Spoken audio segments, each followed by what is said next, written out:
Salut mes petits geeks, je vous présente le premier trailer de La Casa de Papel en Corée, donc Money East Korea. Donc le trailer commence exactement sur ce plan où on voit un personnage de dos avec une mallette sur la gauche, ce qui me semble être le professeur, d'accord. La musique est assez un petit peu lugubre, calme, vous voyez.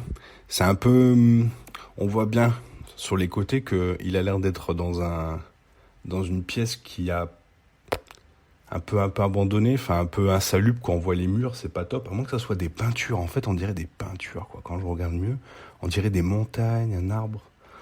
Enfin, en fait, on s'aperçoit que c'est probablement bien donc le professeur, parce que c'est un personnage qui a des lunettes, qui est en train de regarder donc le bureau, qui réfléchit apparemment et qui, à un moment, il tourne la tête sur sa gauche. Il a l'air de regarder quelque chose sur le mur, et là, on s'aperçoit qu'en fait, que c'est toute une collection de masques.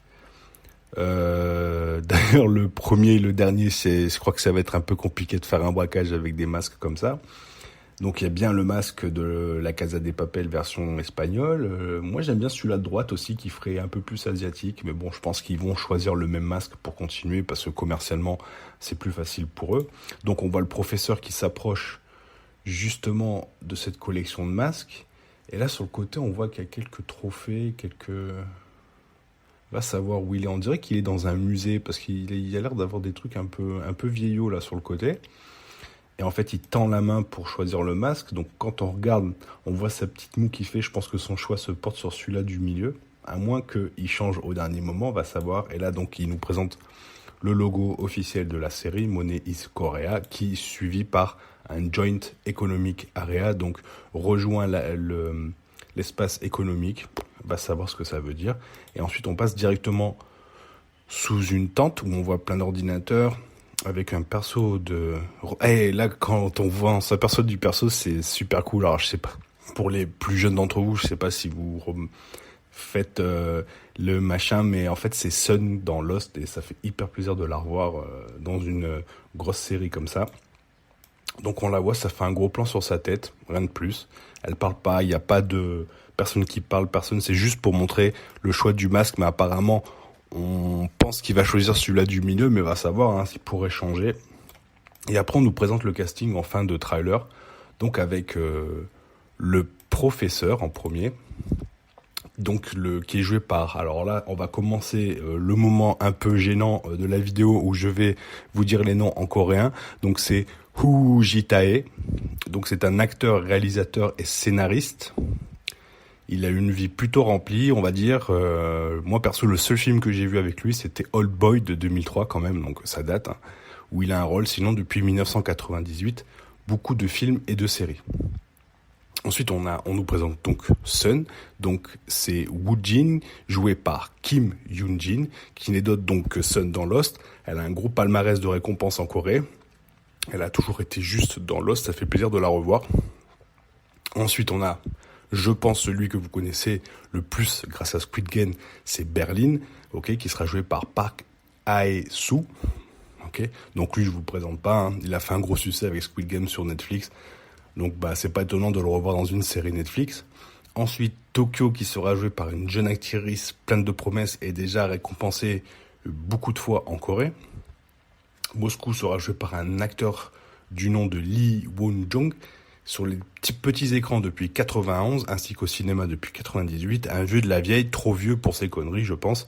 Donc on sait ce qui va lui arriver probablement dans la saison 1, va savoir, peut-être 2. Son fils sera joué par Kim Jin-hoon. Il sera donc son fils. Il s'est fait connaître grâce à plusieurs séries en Corée. Plutôt pas mal, ok. Ensuite, Nairobi sera joué par Jang Yoon-joo, qui s'est fait connaître en Corée en faisant tout d'abord d'une mannequinat, mais elle est aussi chanteuse. Et là, la photo, ça se voit pas trop qu'elle a fait du mannequinat, mais bon, hein, c'est peut-être moi aussi quand j'ai screené. Ryo sera joué par Lee Yoon-ho, qui est un enfant star en Corée. Helsinki est complètement introuvable sur Google. Alors, c'est-à-dire qu'il a... ça ne s'écrit pas pareil, mais en tout cas, ça ressemble beaucoup à Kim Jin-hoon de Denver. Donc quand je tape en fait le nom de Helsinki sur Google, ça me sort le gars qui joue Denver en fait. Donc ok, donc l'acteur de Helsinki est introuvable, c'est un peu marrant. Et Oslo sera joué par Lee Kun-ho, qui est réputé pour ses très très bons second rôles dans beaucoup de films et de séries. Donc ça va, ça promet quelque chose. Après, est-ce que ils vont se donner la liberté de faire autre chose de ce qu'avait fait la Casa de Papel, ou est-ce qu'ils vont rester sur la continuité? Moi, je pense que comme ça part en Corée, je pense que ça peut nous apporter beaucoup de choses qu'on n'a pas eu dans la Casa de Papel. Je suis vraiment, de toute façon, moi, je suis vraiment fan de tout ce qui est asiatique, séries, films et tout, parce que je trouve que ça joue parfaitement bien à chaque fois, et dans les émotions, etc. Et là, franchement, je suis hypé de voir cette série, parce que bon, la Casa de Papel, après la saison 1, j'étais un peu déçu. Donc là, j'espère qu'ils vont un peu faire du niveau. Donc voilà, écoutez, petite vidéo courte sur la Casa de Papel coréenne. J'espère que ça vous a plu. Si ça vous a plu, n'hésitez pas à mettre un like et à vous abonner. Et on se retrouve normalement dans